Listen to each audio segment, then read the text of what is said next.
Hello, salut à tous, salut les amis motards, j'espère que vous allez tous très bien. Je suis très heureux de vous retrouver aujourd'hui pour une nouvelle vidéo. Et aujourd'hui, qu'est-ce que l'on va attaquer? On va attaquer quelque chose d'assez concret, on va le dire comme ça. On va refaire les joints SPI d'une Goldwyn 1800. Donc vous voyez la Goldwyn, vous voyez un petit peu le petit monstre, eh bien vous vous attendez un petit peu au boulot qu'il y a à faire dessus. Mais bon, on va prendre ça de poids, on va commencer de A pour aller jusque Z, calmement, paisiblement, on va prendre ça à son aise et on va y arriver. On va faire ça pas à pas et je vais vous expliquer exactement comment, quoi faire. Si vous possédez bien sûr une de ces motos, voire même si vous avez le même genre de moto. Alors vous allez voir qu'on va retrouver une ou deux petites parties de la vidéo qui concernait le remplacement du piston d'anti-plongée. En fait, c'est pourquoi? C'est parce que cette vidéo a été faite en même temps. Donc, vu la longévité qui était impossible de faire passer, on a sondé en deux. Mais vous allez retrouver deux, trois petites parties, mais vraiment succinct. Donc, vous inquiétez pas là-dessus. Voilà. Donc, voilà le boulot qui nous attend. Alors, comme d'habitude, si cette chaîne vous plaît, si le contenu vous plaît, et apparemment ça a l'air d'être le cas puisque je reçois beaucoup de messages de remerciements et je tiens à vous en remercier énormément. Donc, vous n'oubliez pas de cliquer sur le petit bouton s'abonner, la petite cloche qui sert bien sûr à toujours être prévenu des vidéos à venir, bien sûr, le petit pouce bleu qui sert bien sûr au référencement de la chaîne sur YouTube et qui fait toujours énormément plaisir. Vous partagez l'ensemble sur vos réseaux sociaux et sans plus attendre, on se retrouve dans le garage pour le début du boulot. Allez, yop!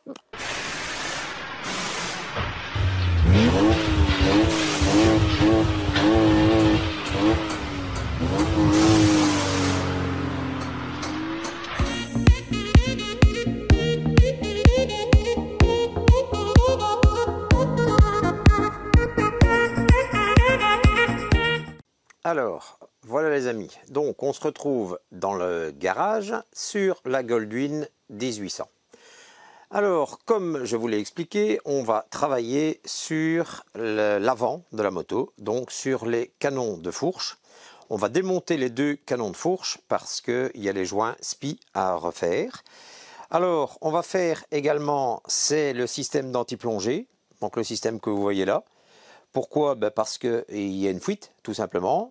Là, je vais vous montrer un petit peu à quoi ça leur ressemble.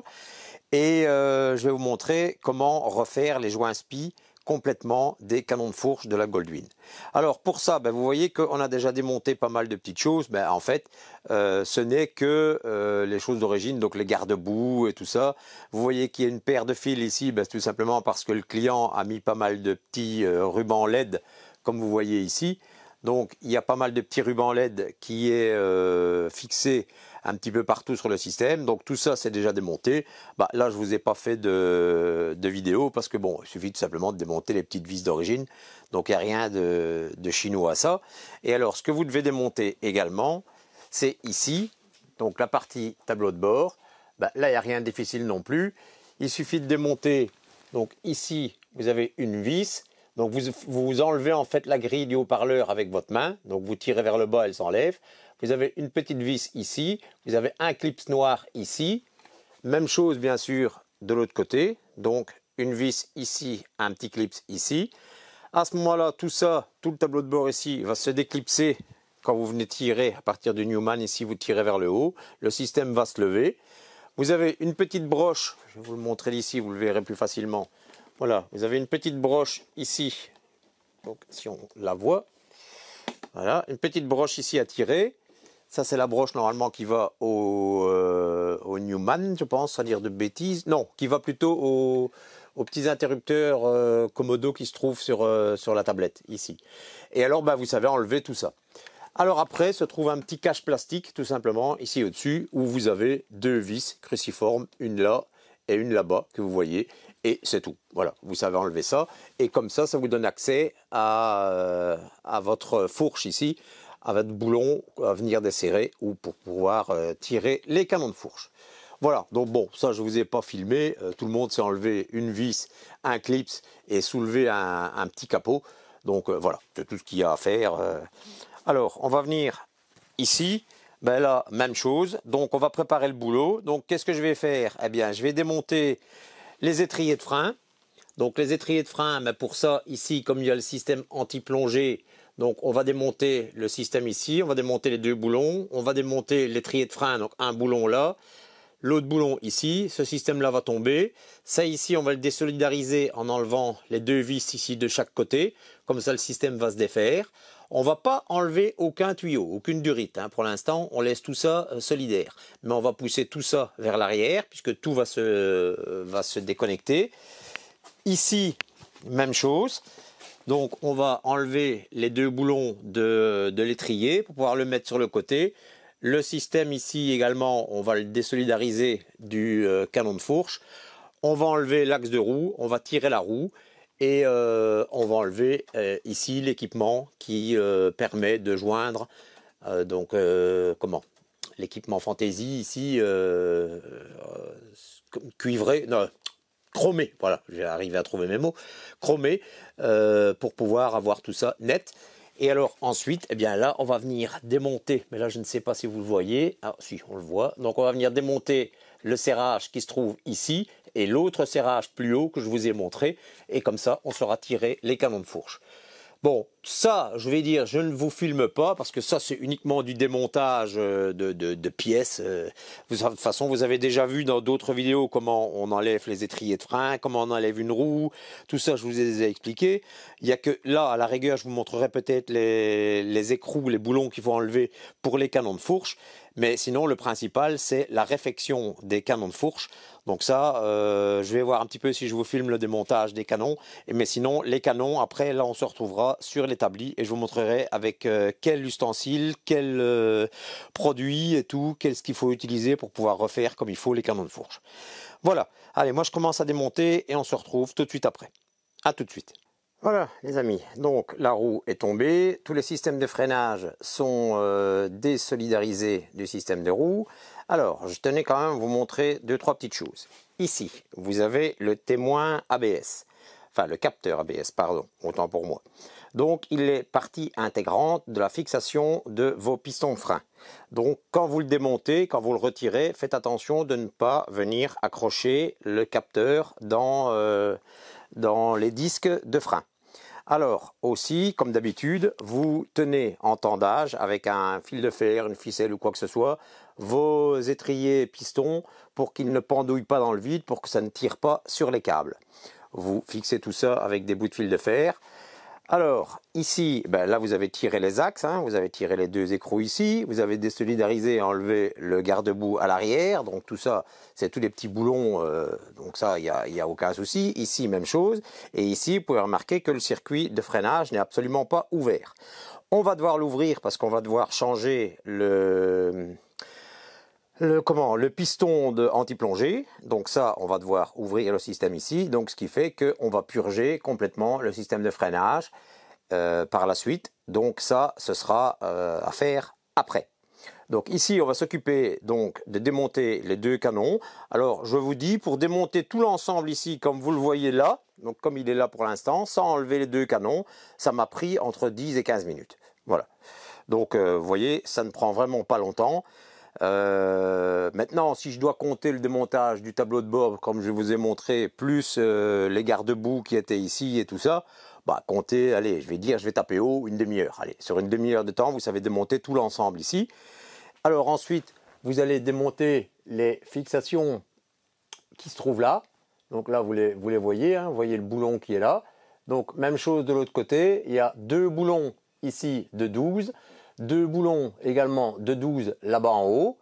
Et maintenant, il ne reste plus qu'à démonter les deux boulons qui se trouvent à la tête de la fourche. Donc pour ça, je vous positionne autrement et on se retrouve tout de suite après. Allez, à tout de suite. Voilà les amis. Donc ici, maintenant on va s'attaquer donc au démontage de la partie supérieure. Alors, avant de desserrer l'écrou qui se trouve ici, il faut laisser un boulon de serré en dessous. Donc un boulon de serré de chaque côté est suffisant. Pourquoi? Parce que ici, on va commencer à dévisser le bouchon supérieur de la fourche. Pour dévisser ce bouchon supérieur, on est obligé de dévisser le boulon de serrage ici, donc de la bride, sinon votre bouchon ne va pas se dévisser.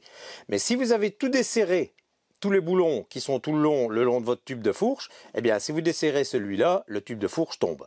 Donc ce qu'on va faire, c'est qu'on laisse un boulon de serré de ce côté-là et un boulon de serré de ce côté-là, en dessous. On dévisse les deux boulons de 12 de la partie supérieure ici. Et puis, avec une douille de 17, on vient dévisser, il ne faut pas l'enlever, hein, j'ai pas dit l'enlever, hein, simplement dévisser d'un quart de tour le capuchon de la fourche. Pourquoi? Tant que la fourche elle est soutenue, comme ça on aura plus facile pour dévisser ce bouchon. Donc on dévisse ce bouchon. Après, là, vous pouvez vous faire aider. Quelqu'un qui tient le canon inférieur, donc le canon de fourche inférieur, on dévisse le dernier boulon et on tire les deux canons l'un après l'autre. Et on les met sur le banc et on se retrouve tout de suite après pour la suite et le démontage. Allez, à tout de suite. Voilà, les amis. Donc, les deux canons de fourche sont déposés. Les voilà ici sur le banc. Alors, première chose à faire, vous commencez à me connaître, moi, directement, passage à la fontaine de nettoyage, pour avoir quelque chose de relativement propre. Parce qu'on ne va pas travailler sur quelque chose de dégueulasse où il y a de l'huile partout. Donc voilà, c'est passé à la fontaine de nettoyage. Donc c'est bien dégraissé. Ensuite, qu'est-ce que vous devez vérifier? Vous devez vérifier si sur le débattement de votre fourche, donc en fait, vous devez vérifier s'il n'y a pas de piqûre. Donc ici, il peut y avoir des piqûres, mais ici on s'en fout. Pourquoi? C'est parce que c'est entre la fixation de la bride numéro 2 qui est dans le bas et la fixation de la bride numéro 1 qui est tout à fait en haut. Donc cette partie-ci en fait ne bouge jamais puisque c'est fixé sur l'étai de fourche. Donc ici s'il y a des piqûres, là on s'en fiche. Par contre, si vous avez des piqûres ici sur le canon de fourche qui lui aussi dans votre fourche, eh bien automatiquement il va aller abîmer le nouveau joint spi que vous allez mettre, donc ça sert à rien, je veux dire. Voilà. Alors première chose à faire, c'est de voir le taux de piqûre, la pénétration en fait de rouille dans votre canon de fourche et voir si c'est récupérable. Si c'est récupérable, on prend de la paille de fer, on prend un petit peu de belle gomme et on y va tout doucement. Surtout pas de brosse de fer, surtout pas de papier à poncer, donc jamais de trucs comme ça. Il faut quelque chose de très léger, donc de la paille de fer, triple 0, l'essentiel, ou double 0, c'est déjà bien aussi, et du belle gomme, et on y va tout doucement, et on voit un petit peu si on arrive à récupérer les petites piqûres qu'il pourrait y avoir sur nos tubes de fourche. Si maintenant vous voyez que la piqûre est trop profonde, eh bien c'est tout, vous n'allez même pas plus loin, ça ne sert à rien de remplacer le joint spi, ça ne tiendra pas, ça va repisser de l'huile directement. Voilà. Alors, ce qu'on va faire, on va commencer par le té de fourche de gauche, on va le mettre dans un étau et on va dévisser la partie du dessus. Allez, je vous positionne autrement et on continue. Voilà. Alors, le canon de fourche est fixé dans l'étau. Alors, on se procure une clé de 17.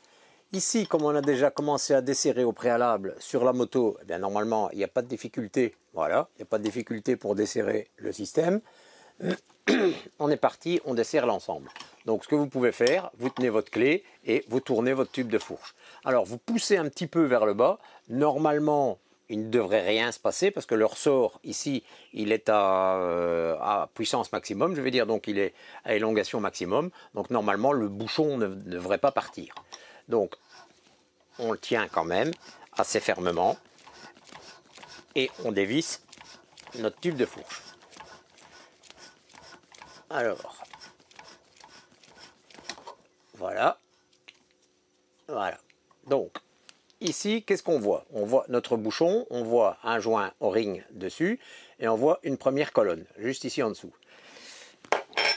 Alors, on tient un petit peu tout ça, ici. Ce qu'on va faire, on va démonter le capuchon. Donc pour ça, il faut venir avec une clé ici, je pense que ça doit être du 13. Donc on tient avec du 13 et on dévisse le 17 et le capuchon ici, on sait l'enlever. Allez, je vais mettre un petit peu de toile isolante sur le tour ici pour l'empêcher de descendre, parce que sinon, toute l'huile qu'il y a sur le ressort, ça va pisser un petit peu partout. Donc, je positionne ça et je vous reprends tout de suite après. Allez, à tout de suite. Voilà, voilà, les amis. Alors, donc, j'ai positionné un peu de tape ici, sur le coulisseau de fourche. Pourquoi? Ben pour empêcher tout simplement qu'il descende complètement dans le bas du fourreau et que toute l'huile dégouline tout le long. Alors, ici, je vous avais dit que c'était du 13, en fait non, c'est du 14. Donc, on positionne une clé de 14 juste ici en dessous. Voilà, vous avez normalement un écrou, si j'arrive à le choper. Hop, voilà. Et ici, on vient dévisser notre partie supérieure. Donc toujours avec notre clé de 17. Voilà, ben voilà, ici c'est défait. Voilà, on enlève complètement.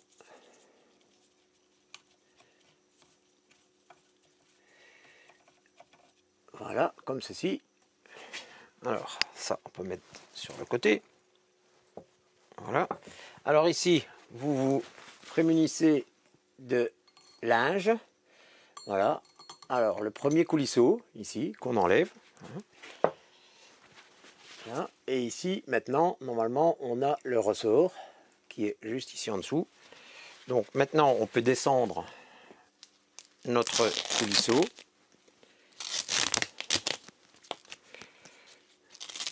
Tout doucement, on n'est pas obligé de le descendre complètement à fond, donc on garde la partie de collant qu'on va venir remettre dessus si jamais on a besoin. Voilà, donc là je peux remettre mon collant puisque je vois mon ressort qui arrive. Hop, voilà, et maintenant ici on sort le ressort avec la première rondelle. Voilà. Et ici, il faut obligatoirement mettre un linge autour parce que vous allez avoir toute l'huile qui va être sur le ressort en même temps. Donc, vous le tirez tout doucement, le temps que l'huile puisse redescendre un peu dans votre bras, parce que sinon, vous allez ramasser de l'huile partout, partout, partout. Donc voilà, vous laissez un petit peu couler, comme ceci. Comme ça, ça redescend, le plus gros redescend dedans. Voilà, vous voyez. Comme ça, il n'y a plus énormément. Et puis on le chope, hop, voilà. Et on met ça dans un bac. Voilà, attention à la rondelle, pas la perdre. Ça, c'est votre rondelle supérieure. Donc ce qu'il faut faire, c'est bien mémoriser le montage, parce que ici dedans, vous allez retrouver énormément de pièces qui doivent se mettre dans un bon ordre. Alors, vous allez remarquer que lors du démontage, l'huile de fourche a une odeur terrible. Donc en fait, c'est de l'huile hydraulique. Donc c'est normal que ça sent énormément. Ne vous tracassez pas.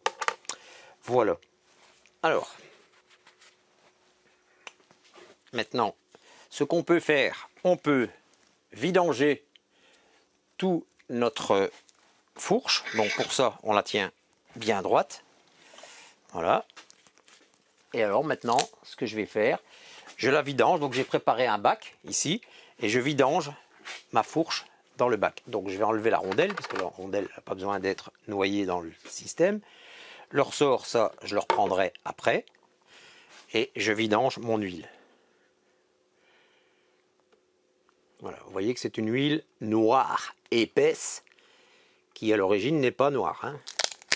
Alors, ce qu'on fait maintenant, on enlève notre collant et on va faire coulisser notre amortisseur pour pouvoir envoyer l'huile dans le bout et pouvoir faire sortir toute l'huile de notre vérin.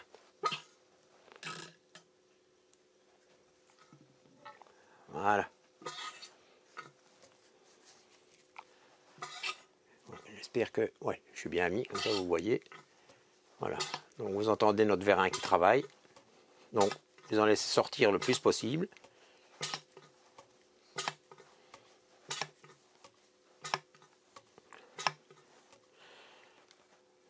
Voilà.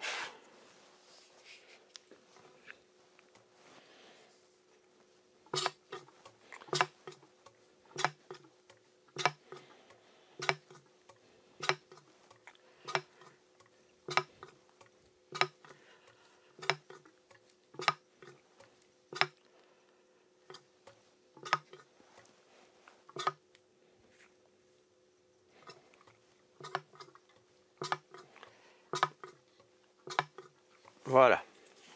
Donc là, on est pas mal. Alors, on frotte l'excédent pour pas en mettre partout. Voilà. Alors maintenant, qu'est-ce que l'on doit faire? On doit désolidariser la cartouche amortisseur, donc c'est l'axe qui est ici, de notre fourreau. Donc pour ça, qu'est-ce qu'on doit faire? On doit enlever la bague anti-poussière qui se situe ici, et là vous allez avoir un clips, et à partir de là, on s'est enlevé tout l'ensemble.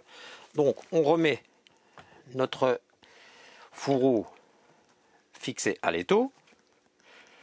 Voilà. On va prendre un tout petit tournevis plat. Je dis bien plat. Et alors, on va faire extrêmement attention de ne pas venir griffer notre fourreau. Donc, on le positionne par en dessous et on fait une légère pesée. Voilà. Pour pouvoir l'enlever. Vous remarquerez que ça monte relativement facilement. Donc ceci, ce n'est pas votre joint spi, hein. C'est uniquement un cache anti-poussière. Voilà. Bon, maintenant, si vous ne l'avez pas pris dans le kit, bon, vous évitez de le massacrer. Comme ça, vous pourrez le récupérer. Mais moi ici, en l'occurrence, je change. Je vous montrerai dans la description, bien sûr, en dessous de la vidéo, comme d'habitude, tous les éléments que je remplace pour faire la réfection de cette fourche. Voilà. Alors ici on retrouve un clips. Donc pour ça on va se prémunir de petits allez, voilà. Donc de petites griffes, hein, de petits griffes comme ceci. Donc BGS. Voilà. Et alors on va venir enlever notre serre clips. Toujours en faisant attention de ne pas griffer le corps de notre amortisseur. Donc voilà, ici vous avez le grand serre clips. Voilà. On peut mettre tout ça dans l'ordre, hein. Donc comme ça, vous ne vous perdez pas. Vous mettez tout dans le bon ordre. Ainsi, c'est plus facile. Voilà. Et le joint spi, lui, il se situe juste en dessous. Alors, c'est ici que les Romains s'empoignèrent pour savoir enlever l'ensemble.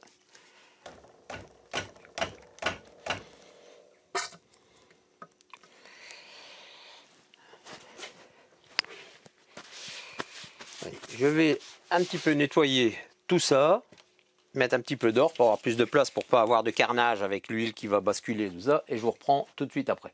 À tout de suite. Voilà les amis. Alors, qu'est-ce qu'on va faire maintenant? En fait, il faut enlever donc cette partie-ci. Donc d'abord, on va enlever l'amortisseur intérieur. Donc pour enlever la cartouche amortisseur intérieur, il faut se procurer une clé BTR, donc Allen de 6, et venir par en dessous, ici, pour pouvoir dévisser. Oui, si je serre, c'est sûr que ça va aller moins bien. Ça, ah ben, mazette.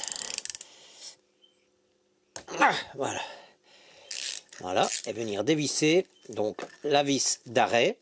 Et alors, faites attention, car à cette vis d'arrêt, vous avez un joint d'étanchéité. Alors, je vous dis tout de suite, il est fort possible qu'il y ait encore un petit peu d'huile qui coule. Donc, c'est pour ça que j'ai mis le bac juste en dessous. Donc, voilà, ça, c'est le boulon avec le petit joint en cuivre. Donc, ça, on met bien sur le côté également. Alors, on se munit de nouveau d'un vieux linge. Pourquoi? Tout simplement parce que maintenant, on s'est retiré la cartouche complètement. Voilà.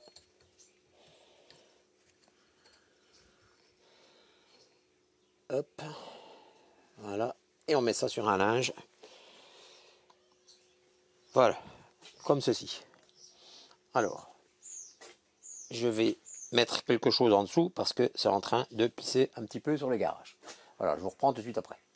Voilà, alors désolé les amis d'avoir dû couper, mais j'ai toute l'huile qui était en train de couler le long ici et la roue de mon compresseur m'empêchant de rapprocher la bassine, j'avais toute l'huile qui était dans le garage.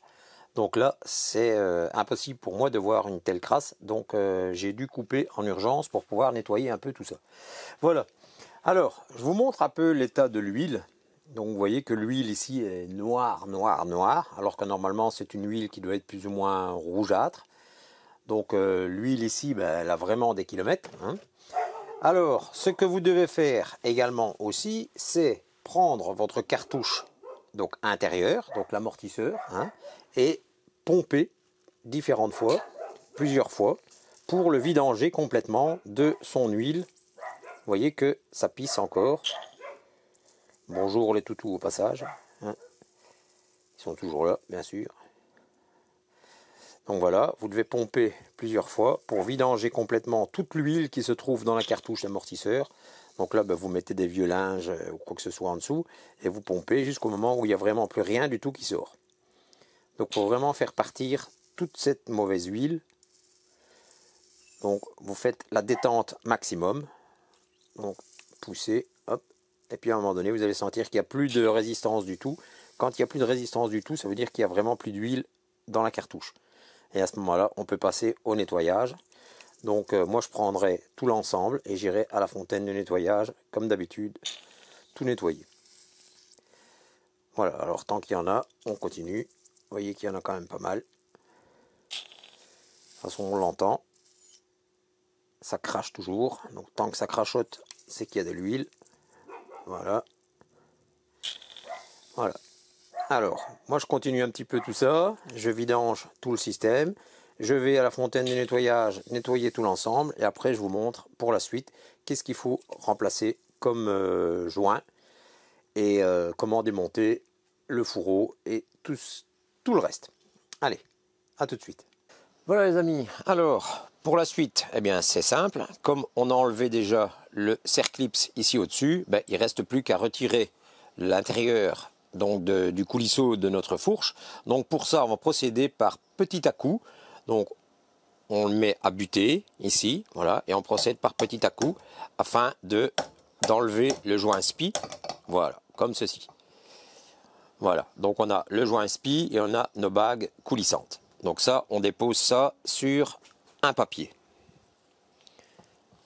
Voilà, et qu'est-ce que l'on va faire? On va prendre le reste du canon de fourche et on va aller tout doucement le mettre au-dessus du bac à huile pour voir s'il reste quelques gouttes d'huile. Ensuite, on prend tout l'ensemble et on va à la fontaine de nettoyage donner un bon coup de propre là-dessus et puis on passera au remontage. Allez, à tout de suite.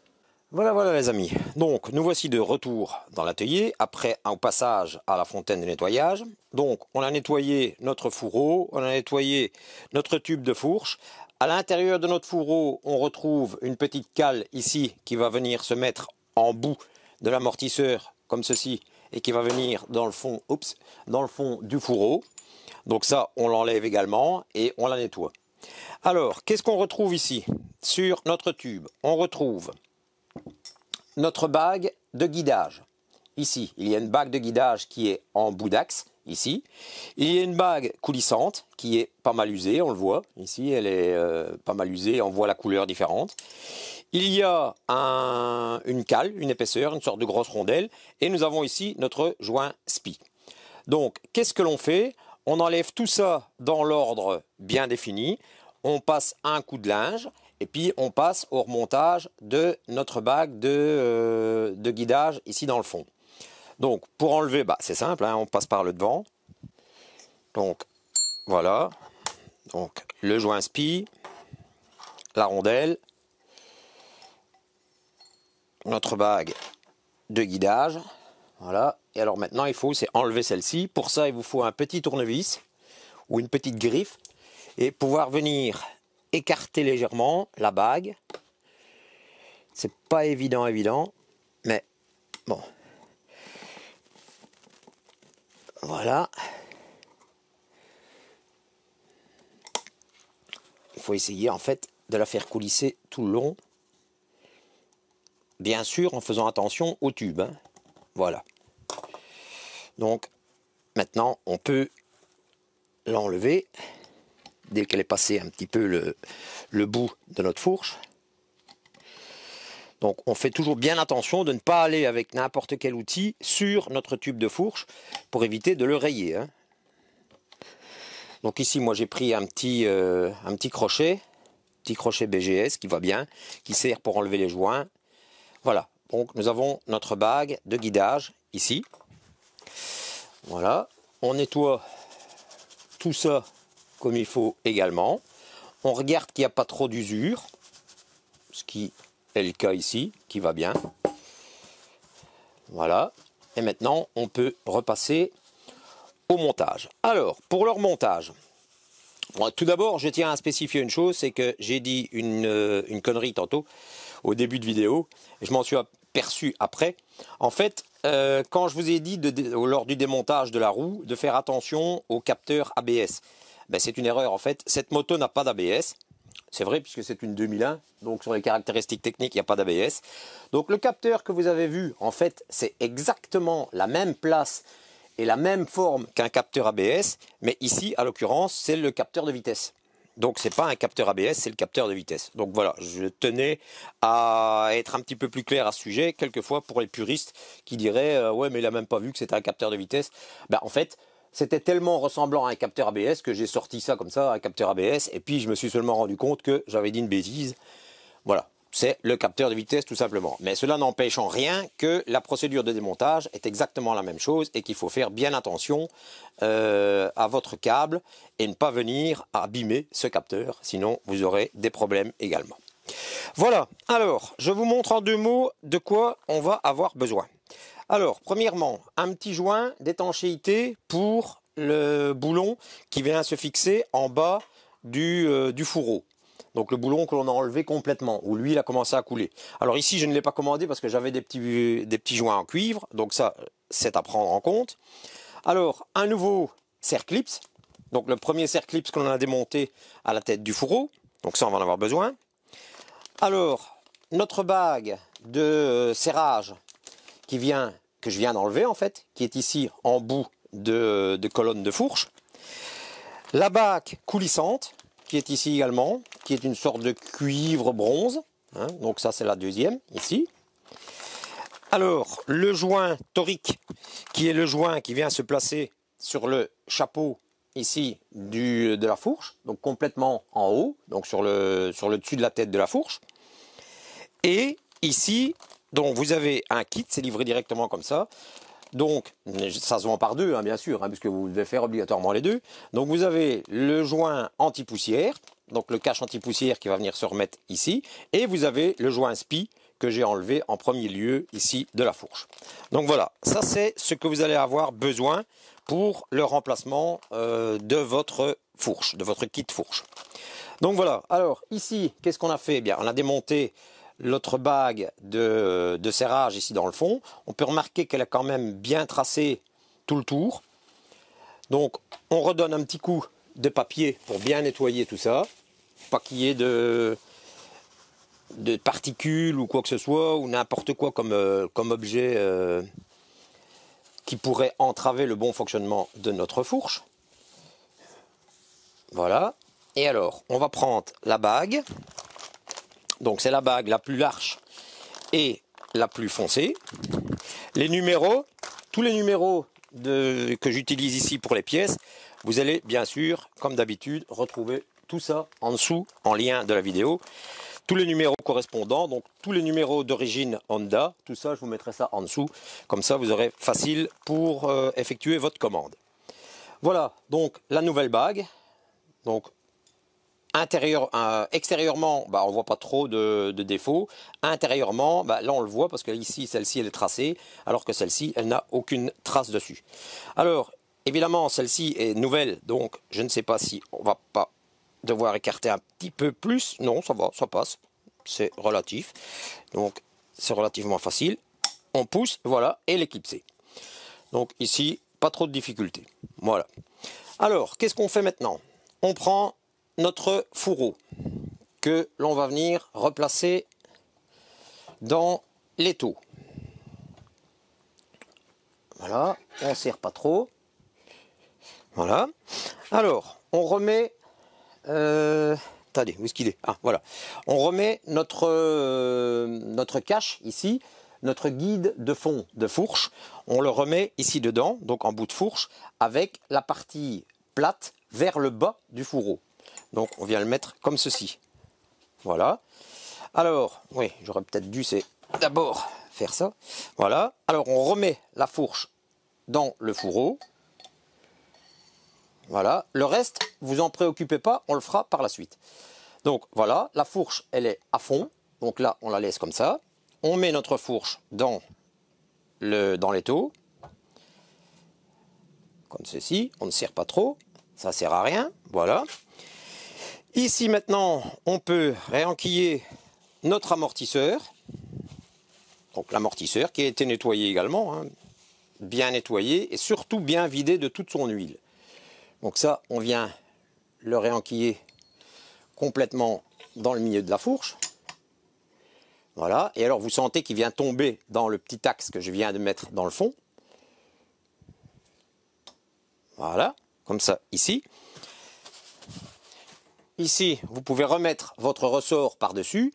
Attention que votre ressort a un sens. Les spires plus compressées viennent se mettre dans le sens du bas de la fourche. Donc ne le mettez pas comme ceci, ça vient comme ça. Donc les spires compressées viennent dans le bas de la fourche. Donc c'est comme ceci. Voilà. Et maintenant, ce que l'on peut faire, on vient revisser. Donc on met notre nouveau joint. Donc voilà. Si j'arrive, voilà. On met notre nouveau joint et on vient mettre notre joint. On vient mettre notre vis de serrage avec le nouveau joint en dessous de la fourche, donc au centre ici. Je vais vous repositionner un petit peu mieux, comme ça vous verrez un petit peu de quoi je parle. Voilà, voilà. Alors, donc comme ça vous voyez mieux le dessous de la fourche. Donc on vient remettre ce boulon juste en dessous, donc avec le nouveau joint. Ce qui va permettre, vous voyez, il y a même encore un petit peu d'huile qui a coulé. Ce qui va permettre enfin pas de souder, mais de fixer ensemble l'amortisseur central que je viens de mettre à l'intérieur avec la bague de centrage au milieu et votre tube de fourche. Donc comme ça au moins il n'y a déjà plus rien qui s'est s'évadé. Voilà. Donc ça, on serre comme il faut, mais on n'exagère pas, ça sert à rien, il y a un joint d'étanchéité. Voilà. Hop. Et on redonne un petit coup pour bien nettoyer tout ça. Parce que maintenant, normalement, il n'y a plus d'huile qui va devoir couler. Voilà. Alors, je vous positionne un petit peu mieux sur la partie ici, parce que maintenant, on va attaquer le remontage ici. Donc, je vous positionne. Voilà. Alors, qu'est-ce qu'on a fait ici? On est venu fixer notre canon de fourche dans l'étau. Avant ça, on a protégé les morts de l'étau. Donc moi, j'ai des protège-morts. Je mets les protège-morts pour ne pas rayer ni griffer la fourche. Et vous venez mettre votre fourche dedans. Ça ne sert à rien de serrer comme un fou. Il faut simplement, c'est la maintenir verticalement. Simplement ça. Voilà. Alors, maintenant, qu'est-ce qu'on va faire? Eh bien, on va remettre notre bague de centrage. Donc, c'est la fameuse petite bague cuivrée bronze que vous aviez juste avant. Donc, on l'enlève de son sachet d'origine. Hop, voilà. Et on remet notre bague de centrage. Donc, pour ça, on la laisse simplement coulisser dessus. Donc, voilà. On la laisse descendre tout doucement dans notre fourche. On essaie de la guider un petit peu, voilà, bah, ça tombe direct dedans, hein, donc ça, il n'y a pas de souci. Voilà.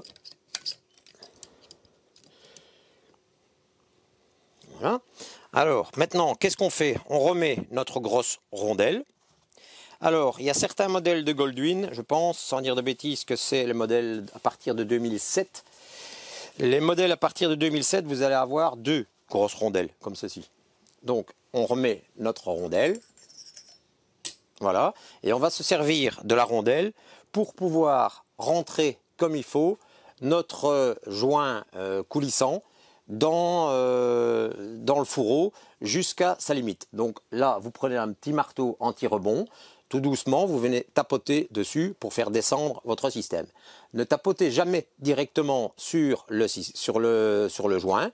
Il faut d'abord mettre votre rondelle et le meilleur encore après, c'est de réutiliser l'ancien, donc l'ancienne bague que vous mettez par le dessus, voilà, et vous allez venir tapoter sur cette bague afin de rentrer la nouvelle, dans le fourreau. Et après, surtout, vous n'oubliez pas de retirer l'ancienne bague. Et on va procéder comme ça, étape par étape, pour remonter l'ensemble. Voilà, bon, ici je vais prendre le nécessaire, un petit marteau à rebond et tout ça, et je vous reprends tout de suite après. À tout de suite.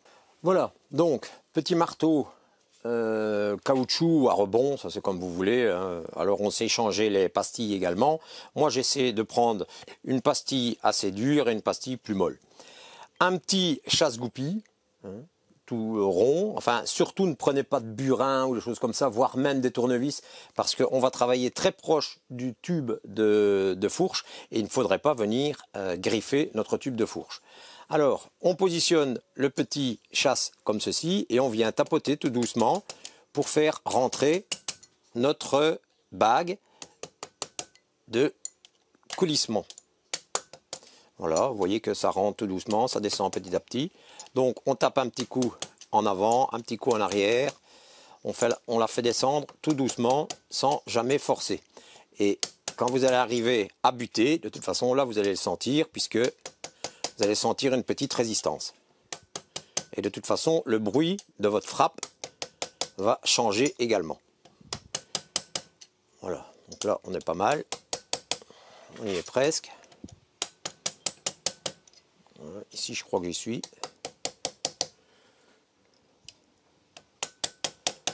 Voilà. On entend que le bruit n'est plus le même. On sent que c'est plus dur et on voit bien surtout que là, il n'y a plus rien qui descend, quoi.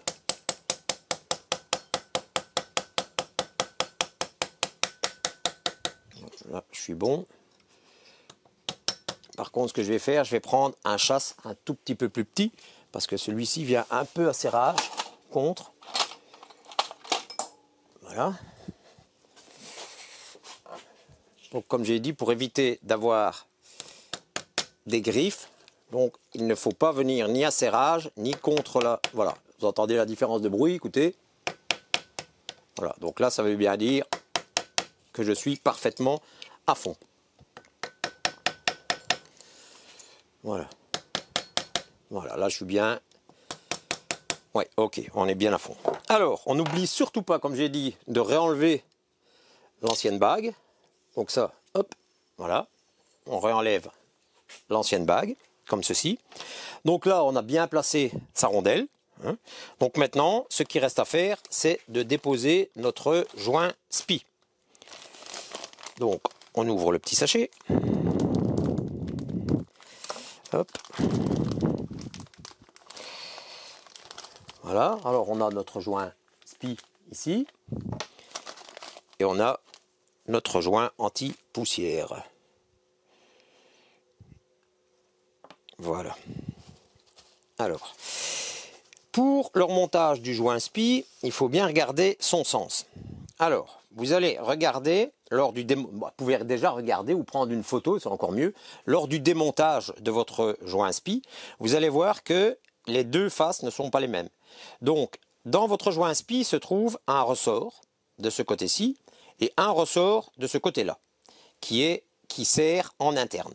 Alors, la seule différence que vous allez voir, c'est que sur la partie externe supérieure de votre joint SPI, il y a quelques petites écritures. C'est 5,5, je pense qu'il est marqué. Je pense. Oui, je pense que c'est 55 qui doit être marqué. Donc, c'est la partie avec les écritures qui va venir se trouver vers le dessus. Donc, la partie à la rigueur même la plus plate. Parce que de l'autre côté, vous avez encore une légère gorge et la partie où le ressort vient se mettre dedans est beaucoup plus large. Et là, c'est biseauté, l'intérieur. Donc, c'est la partie la plus plate avec les écritures qui va venir se mettre par le dessus. Alors, qu'est-ce qu'on fait avant de remonter le joint SPI? On va venir utiliser un petit peu d'huile de la nouvelle fourche. On va venir en mettre à l'intérieur de celui-ci et à l'extérieur de celui-ci avant de venir l'enquiller dans notre fourche. Alors, je vous retrouve tout de suite après parce que je n'ai pas préparé l'huile. Donc, je prends l'huile, je l'amène ici, j'en mets un petit peu, je vous le montre et on enquille le tout. Allez, à tout de suite. Voilà, mes amis. Donc, j'ai préparé l'huile ici. Donc, l'huile que l'on va utiliser. Bon, bien sûr, l'huile que vous utilisez pour installer votre joint SPI est la même huile que vous allez mettre dans votre fourche. Donc, moi, je déconseille de huiler le joint SPI avec l'ancienne huile parce qu'elle contient des particules de métal usé. Donc, ne faites pas ça parce que sinon, vous allez remettre des particules alors que vous venez de nettoyer votre canon de fourche complètement. Donc, moi, ici, j'utilise, c'est de l'huile, donc de la Dextron 3, donc pour boîte auto, de l'huile hydraulique pour boîte auto. Donc, Dextron 3, c'est une huile recommandée par le fournisseur. Donc par Honda. Donc qu'est-ce qu'on va faire ici? On va donc enquiller le joint SPI. Alors revenons un petit peu à l'huile en attendant. Donc l'huile, dans la revue technique, il y a deux niveaux d'huile à pratiquer. Donc pour les deux canons de fourche, c'est deux niveaux d'huile différents. Pourquoi cela? Eh bien tout simplement parce que sur le canon de fourche de gauche, vous avez le système anti-plongée. Et le système anti-plongée, eh bien, il y a un petit piston qui est à l'extérieur de votre canon de fourche et lui, eh bien, il se remplit un petit peu d'huile. Donc vous ne pouvez pas avoir la même quantité d'huile à gauche qu'à droite. Sinon, ben, vous allez avoir un tirant. Donc automatiquement, là je vais vous donner parce que j'ai les chiffres devant moi, puisque je les ai repris de la revue technique. Donc dans le canon de droite, donc, qui est celui-ci où il n'y a pas l'anti-plongée, vous allez retrouver 485 centilitres avec une dose d'erreur de plus ou moins 2,5 cm3.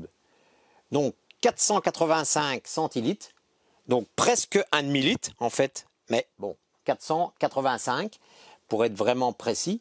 Vous mettez ça dans votre canon de gauche et dans le canon de droite, c'est 529 et toujours avec la même tolérance d'erreur de 2,5 cm3.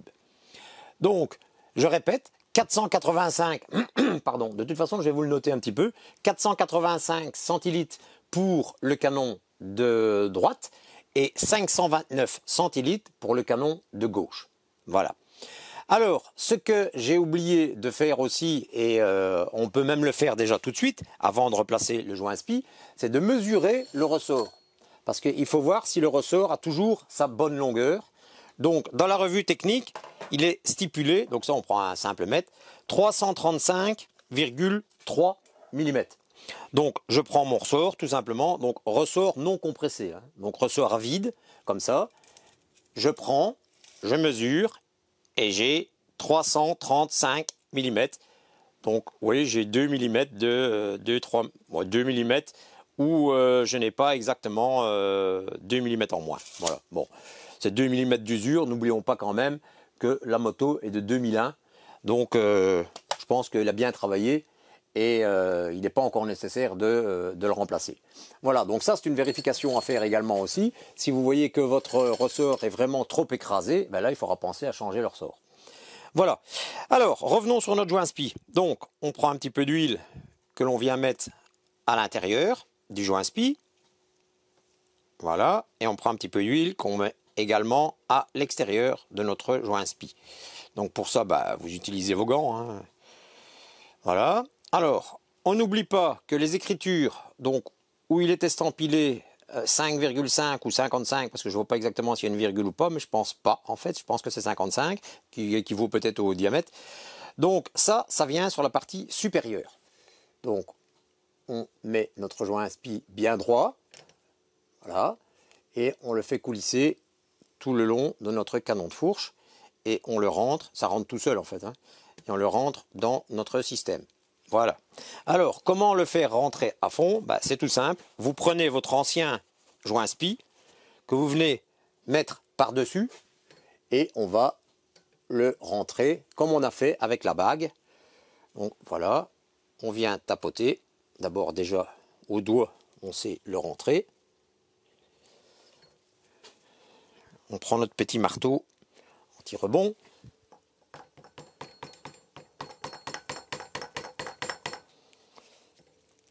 parce que là, il est mis de travers.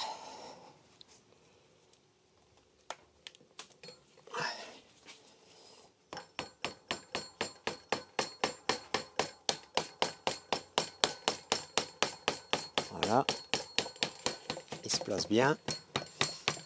Il faut qu'il descende bien uniformément, hein. Donc avec le marteau anti-rebond, ben là il n'y a pas de souci, vous pouvez le mettre contre votre canon, parce que c'est du caoutchouc, donc là vous risquez pas de faire des griffes. Voilà, quand il est plus ou moins à fond, vous reprenez votre chasse et vous allez dessus de nouveau. Donc on fait tout le tour également, un petit coup devant, un petit coup derrière. Voilà. Normalement, il y a un outil spécial chez Honda qui est une sorte de grande bague qu'il faut venir mettre. Mais bon, acheter un outil pour simplement enfoncer un joint spi, qui n'est pas quelque chose que l'on fait tous les jours et en plus qui équivaut à un diamètre bien spécifique de fourche. Désolé, moi j'en ai pas l'utilité, je vais dire pour le prix de l'outil. Voilà, ici je sens bien qu'il est bien enquillé à fond. Donc là, il n'y a pas de souci, hein, on peut taper dessus puisque c'est l'ancien joint spi. Voilà.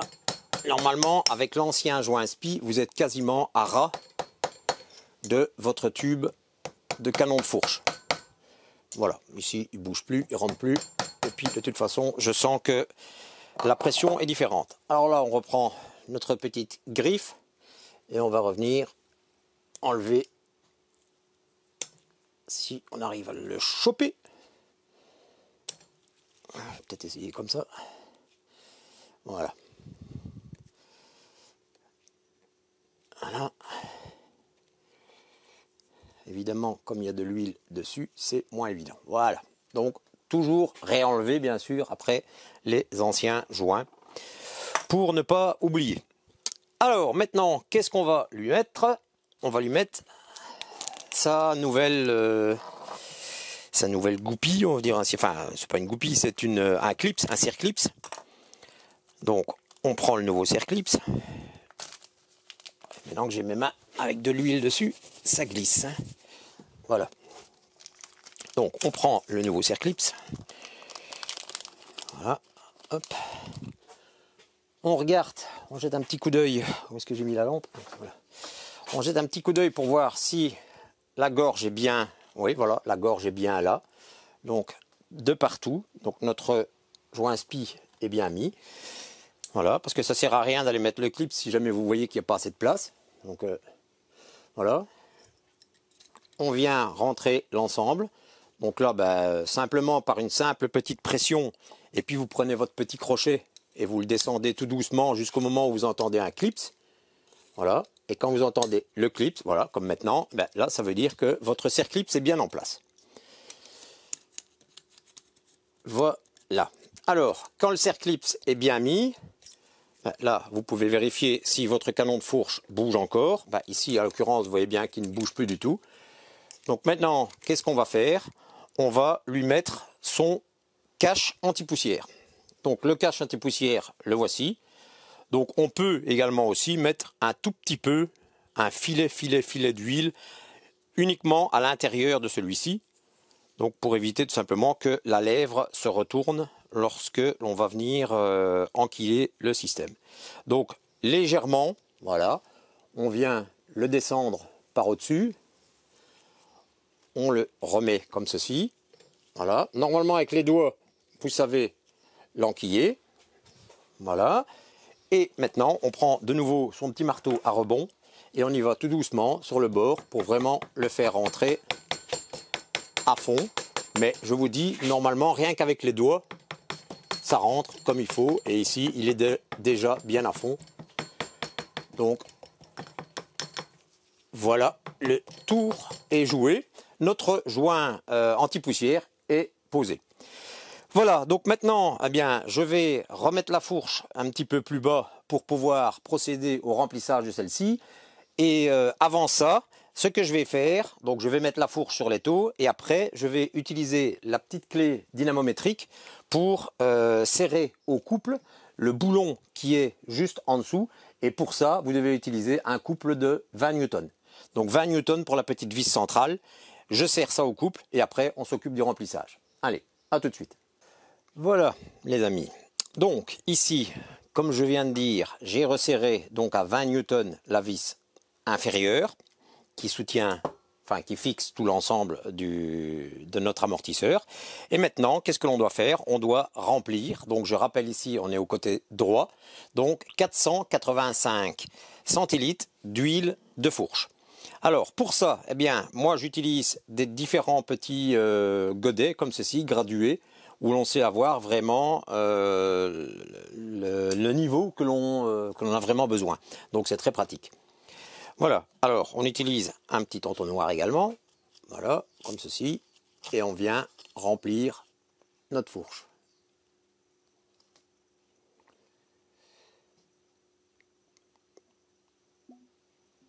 Voilà, alors qu'est-ce que l'on va devoir faire? C'est faire aller l'amortisseur intérieur ainsi que notre amortisseur extérieur, donc en fait tout le coulisseau. On va devoir faire aller l'ensemble plusieurs fois. Pourquoi? Pour pouvoir lui purger l'air qui se trouve à l'intérieur. Donc voilà, on retire ceci. Je vais prendre un petit morceau de papier avant, désolé d'être devant. Voilà, donc on met ceci sur le côté. Voilà, hop. Et maintenant, on va effectuer donc une petite purge. Alors, les premiers tirages se font relativement facilement. Pourquoi? Parce que l'amortisseur est toujours vide. Et au fur et à mesure que vous allez tirer, ça va devenir de plus en plus dur. Donc ça, ne vous inquiétez pas, c'est tout à fait normal. Voilà, ici ça commence déjà à durcir pas mal. Et ici, c'est de plus en plus dur. Donc, vous faites ça une dizaine de fois pour vraiment faire partir tout l'air. Voilà. Le canon ici également. Hop. Voilà. Ne le faites pas trop vite parce qu'il peut y avoir une remontée et un giclage d'huile par le dessus. Donc faites-le à votre aise. De toute façon, rien ne sert de courir. Hein. Voilà.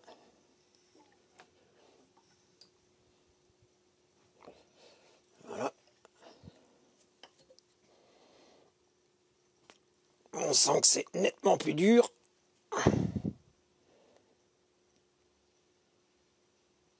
Voilà.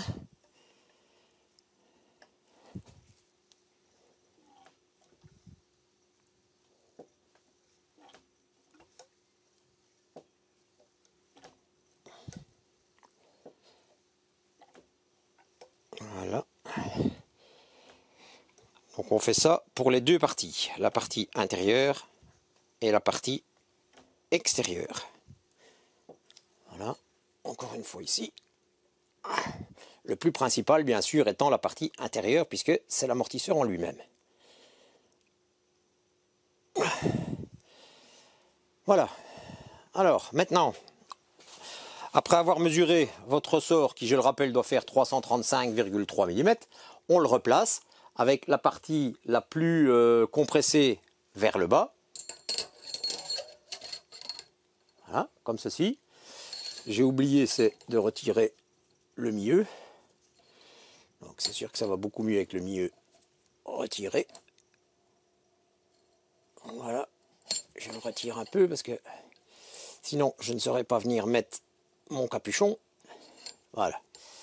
Donc ça, vous le tirez au maximum. Voilà. Alors, donc, je disais, vous remettez votre ressort dedans. Vous remettez la rondelle de compression juste au-dessus. Et vous venez remettre votre capuchon. Mais avant ça, on va changer le joint torique qui se trouve ici. Donc, hop, comme ceci.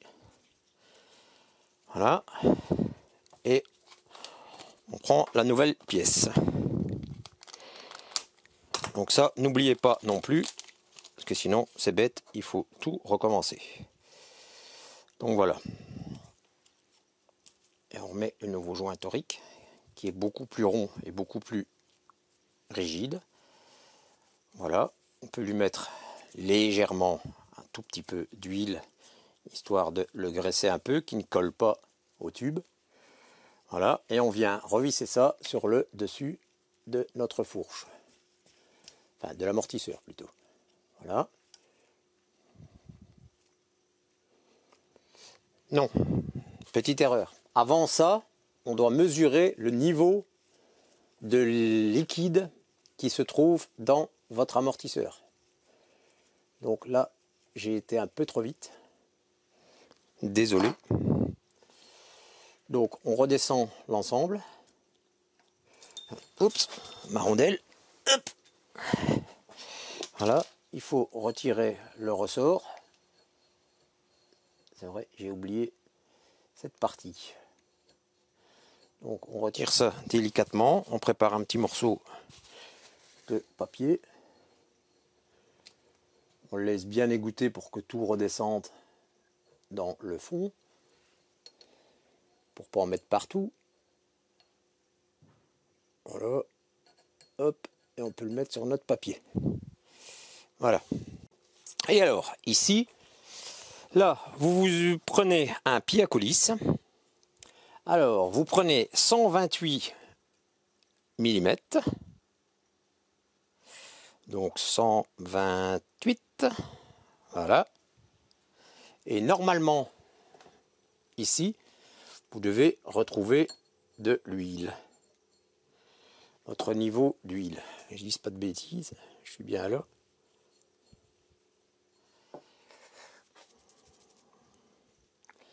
Attendez, je vais regarder dans la doc technique parce que là, ça me paraît un peu faible. Je me demande si c'est pas 12 cm, si c'est pas 128. Attendez, je jette un coup d'œil et je reviens tout de suite. Oui, donc c'est bien ça, c'est 128 mm. Donc, 128 mm, ce qui fait 12 cm 8. Voilà. Et non, voilà. Donc 12 cm 8, voilà. Donc ce qui représente plus ou moins ceci. Et là, vous venez déposer votre pied à coulisse jusqu'au bord de la tête de l'amortisseur, qui est complètement rentré. Je dis pas de bêtises. Ouais. Et là, vous devez voir ce qu'il en est. Et là, pour l'instant, je n'ai rien. Et je suis bien rentré. Ouais. Donc, je n'ai rien. Donc, ce que je vais faire, c'est que je vais augmenter un petit peu. Je vais aller jusqu'à 13 cm pour voir si je suis vraiment à ras ou pas. Voilà. Là, j'ai 13 cm. Là, j'ai toujours rien. C'est bizarre. Alors, on va passer à 14. À 14, je n'y arrive pas. Donc, on est à 13,5. À 13,5, je n'ai toujours rien. Tiens, ça, c'est complètement bizarre. Écoutez, les amis, je vais de nouveau regarder dans la doc technique.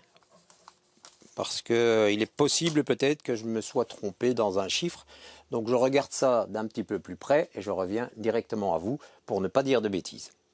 Voilà les amis, donc comme je viens de le dire, vaut mieux toujours plusieurs fois remettre son nez dans la doc technique pour être sûr et certain de ce qu'on est en train de faire. Et en fait, j'ai bien vu que j'avais fait une erreur, mais tous les chiffres que je vous ai donnés sont exacts. L'erreur, elle vient de ma part. En fait, quand j'ai fait mon dosage avec le petit godet ici, dans ce grand godet là, eh bien ici tout simplement je me suis trompé de graduation. J'ai été dans l'autre graduation, donc ce qui fait qu'en fait j'avais beaucoup, donc le complément, j'ai mis beaucoup moins d'huile de ce qu'il me fallait. Voilà, donc c'est pour ça qu'il faut bien vérifier après quand vous avez rempli votre fourche, si vous avez bien les 128 mm, donc 12 cm 8, et en fait ici j'ai 13,2. Donc il n'y a pas beaucoup, vous allez me dire, mais c'est pas suffisant. Donc ça je l'ai fait grâce à un mètre, hein, donc je suis descendu avec mon mètre dedans et j'ai vu ce que j'avais. Donc maintenant ce que je vais faire, je vais compléter tout simplement. Donc je règle d'abord mon pied à coulisse sur 128. Donc 128, hop. N'oubliez pas que vous avez toujours une tolérance de 2,5 cm3. Hein. Voilà, donc 128. Et maintenant, ce que je vais faire, je vais compléter tout doucement jusqu'au moment où j'en aurai juste à la limite de mon pied à coulisses. Et si jamais vous en avez un peu trop, eh bien avec une petite seringue et un petit tuyau, vous retirez exactement ce que vous avez en trop. Voilà. Donc on y va étape par étape, hein, tout doucement, pour pas devoir en retirer de trop, ni gaspiller l'huile, parce que ça sert à rien. Donc voilà, et vous positionnez votre pied à coulisses. Voilà, laissez 30 secondes et vous regardez. Ben voilà, ici j'en ai déjà de trop et j'ai quoi? J'ai un demi-centimètre de trop. Donc vous voyez qu'il ne manquait pas beaucoup. Ouais, à peu près un demi-centimètre de trop. Donc je vais prendre ma petite seringue et je vais faire mon niveau pile poil. Bon, ça, je ne vous filme pas, je suppose que vous avez compris. On prend la seringue, on réaspire de tout petits morceaux jusqu'au moment où on a les 128 mm avec l'huile qui vient effleurer le bas du pied à coulisses. Et à ce moment-là, après, on continuera pour leur montage. Allez, j'effectue ça hors caméra et on se retrouve tout de suite après. Voilà, voilà les amis. Donc, j'ai retiré un tout petit peu d'huile. Et ici, voilà, 128. J'ai vraiment, voilà. Donc je vous ferai un petit zoom. J'ai vraiment le bout de mon pied à coulisses qui touche vraiment le dessus de l'huile. Donc là, on est bon. Donc, vérifiez toujours bien, je le rappelle, quand vous faites vos doses, que vous êtes sur la bonne échelle. Parce que bon, regardez bêtement, celle-ci, j'avais pris la bonne, mais sur le petit, j'avais pris la mauvaise. Et le complément fait que le dosage était erroné. Alors, on relève la tige d'amortisseur complètement. Donc là, c'est devient très dur, c'est normal. Donc on la relève au maxi. Hop, voilà. On repasse notre ressort, côté comprimé vers le bas. Voilà. On met notre rondelle, comme ceci. Et on vient remettre notre bouchon. Avant, bien sûr, on a changé notre joint torique. Donc, on vient visser l'ensemble. Voilà. Et alors, je rappelle, c'est, si ma mémoire est bonne, du 14 et du 17. Donc, 14 et 17. Je pense que c'est peut-être resté... Oui, voilà, c'est toujours là. Donc, on prend le contre-écrou. On prend la partie supérieure. Mais ça, on saura toujours le revisser un peu plus. Voilà. Donc là, on est bon. Et maintenant, il ne reste plus qu'à remonter notre tube et à venir refixer tout l'ensemble.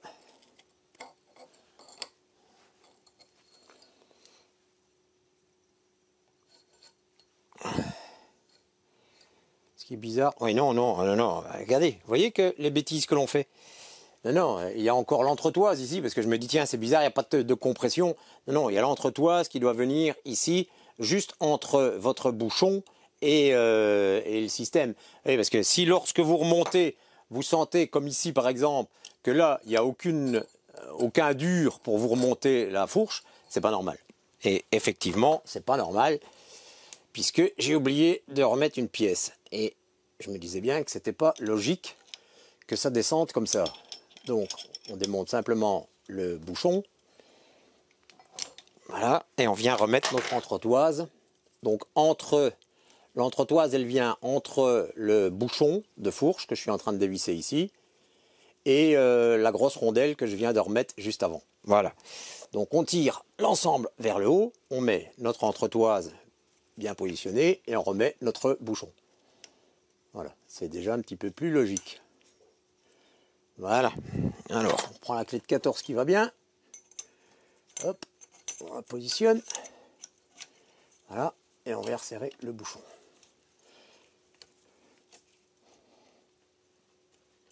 Voilà. Hop.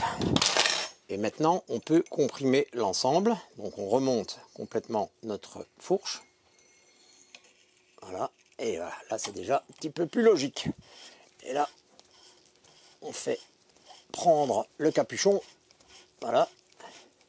Donc en fait, la petite astuce, c'est de tourner le tuyau de fourche au lieu d'aller tourner votre capuchon, tout simplement. Parce que c'est beaucoup plus simple. Voilà. On prend la clé de 17 et on vient finaliser le tour du bouchon. Voilà, et ça, on finira le serrage quand la fourche sera remontée sur la moto, parce que comme ça, comme vous allez avoir ici l'étrier qui va venir serrer autour, ben, on saura mieux serrer notre bouchon. Voilà, eh bien, écoutez, la fourche de droite est terminée, donc maintenant, je passe sur la fourche de gauche. À tout de suite. Voilà, les amis, alors, pour le tube de gauche, en fait, c'est exactement la même chose, donc c'est le même nombre de bagues et exactement au même endroit. La seule différence, c'est que la cartouche d'amortisseur qui se trouve à l'intérieur du tube de fourche, bien ici en fait, elle est solidaire directement du système. Donc en fait, c'est le même système à part qu'il fonctionne à l'envers. Donc ce système-ci, ben, vous ne savez pas l'enlever. Enfin, si on sait l'enlever via un clip ou quoi que ce soit, mais nous, ça ne nous intéresse pas de l'enlever. Il y a tout un système de ressort et tout à l'intérieur. Donc ce système-là, lui, il reste dedans. Ce qu'il faut faire, bien sûr, c'est bien le vider complètement de tout son huile. Alors, la grosse bague ici, elle est ici. La bague coulissante, la voilà ici. La grosse rondelle ici, ça on la récupère, on la remet. Notre joint spi, le voilà ici. Notre cache poussière, celui qui va venir juste après, au-dessus de notre fourreau. Le serre-clip, qui lui en fait vient comme ça. Voilà, le serre-clip vient un petit peu avant. La bague ici qui vient se remettre juste en dessous de notre tube, ici, avec notre ressort, et puis on remet le joint O-ring, ici sur notre bouchon, et on remettra aussi notre petite vis avec un nouveau joint d'étanchéité sur le dessous. Voilà, donc ça, je vous filme pas, c'est exactement la même chose que pour l'autre fourche, donc je fais le travail et on se retrouve tout de suite après. Allez, à tout de suite. Voilà les amis, les deux canons de fourche sont montés complètement. Alors, petit rappel en vitesse, vous n'oubliez pas, les vis de serrage dans le bas, c'est à serrer à 20 Nm. Ici, les bagues ainsi que le joint spi, vous les rentrez avec votre ancien joint et votre ancienne bague, tout doucement. Et après, vous n'oubliez surtout pas de retirer les anciennes bagues et l'ancien joint spi, bien évidemment. Ici, quand vous avez fait le plein, sur la fourche gauche, donc je vais reprendre mes petites notes, donc sur la fourche gauche, donc la dernière que l'on vient de faire, c'est 529 centilitres, avec une marge d'erreur de 2,5 cm3. Et sur la fourche, enfin sur le bras de fourche droit, c'est 485 centilitres, avec 2,5 cm3 de marge d'erreur. Vous devez mesurer ici, quand vous avez terminé, bras vers le bas, avec un pied à coulisse, vous devez avoir 12 cm 8, donc 128 cm, pour avoir le bas de votre pied à coulisse qui touche légèrement l'huile. C'est 128 cm pour les deux canons. Donc peu importe que vous mettez plus d'huile d'un côté que de l'autre, mais à la fin, vous devez avoir 128 des deux côtés. Et après, vous remettez vos nouveaux joints toriques juste ici au-dessus et vous refermez tout l'ensemble.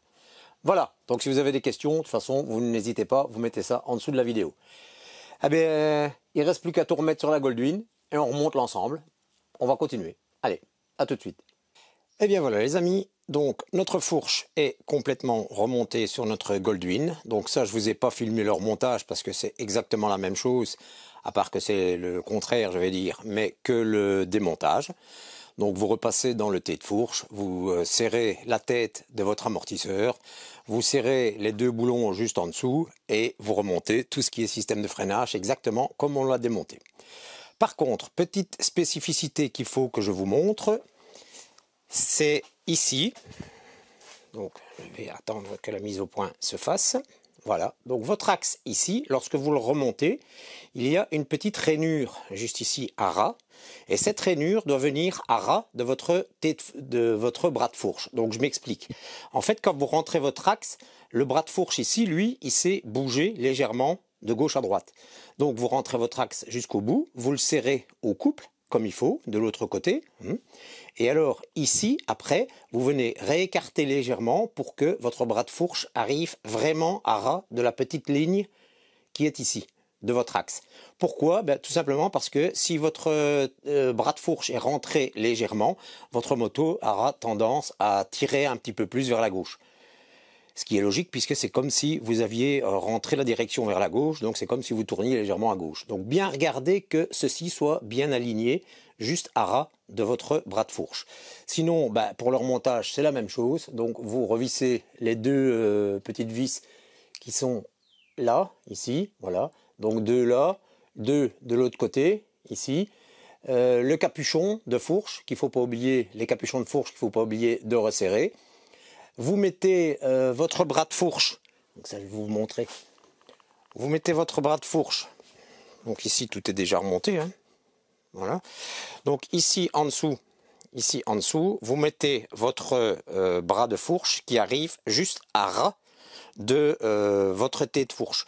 Donc en fait, vous vérifiez lors du démontage de regarder si le T de fourche, si le bras de fourche, pardon, arrive juste à ras. Donc en fait, c'est votre bouchon, hein, c'est le bouchon du bras de fourche. Donc s'il arrive juste à ras de votre T de fourche, eh bien vous le remontez juste à ras. Et si, je vais dire, techniquement, on l'a modifié, donc soit on a rabaissé un peu l'avant ou quoi que ce soit, et que vous voyez qu'il y a quelques millimètres, voire peut-être 1 centimètre, je ne sais pas, qui peut ressortir, eh bien avant le démontage, vous prenez un pied à coulisse, vous mesurez la hauteur qu'il y a du capuchon jusqu'à votre T de fourche, et comme ça vous savez lors du remontage combien vous devez remettre avant de resserrer l'écrou qui se trouve ici. Alors après on remet le petit cache plastique ici avec les deux vis, et puis on revient mettre les connectibles ici et vous reclipsez tout l'ensemble de votre tableau de bord dans les petits caoutchoucs adéquats. N'oubliez pas de remettre la connectique juste ici en dessous, c'est la connectique pour le commodo qui se trouve ici. Voilà, donc vous voyez, il n'y a rien de compliqué. Alors l'ensemble ici, là, il manque une petite pièce de chaque côté, mais ça c'est le propriétaire qui avait déjà démonté avant de me le donner. Donc voilà. Alors, petite chose que vous pouvez faire, c'est purger votre système anti-plongée. Donc vérifiez si il y a bien du liquide de frein qui arrive jusqu'à ce niveau-là. Et alors, ce que vous devez faire également aussi, puisqu'on a vidé toute l'huile, donc ce qui veut dire que le petit cylindre inférieur ici de l'anti-plongée, lui, il est vide. Donc, vous roulez et vous pompez, vous faites aller votre fourche pas mal vers l'avant pour faire fonctionner ce système anti-plongée pour que les dernières petites bulles d'air qui se situent dans le bas de l'anti-plongée puissent remonter dans votre canon de fourche. Voilà, écoutez, je pense qu'on a fait le tour. Donc, vous avez vu comment effectuer le changement de joint SPI sur une Goldwyn 1800. Celle-ci, en l'occurrence, est de 2001. Mais comme je vous ai expliqué, 2001 ou même les années à venir, jusqu'à 2007, 2008, voire même 2010, la seule chose qui va changer, c'est que vous allez retrouver deux rondelles juste au-dessus de votre coupelle.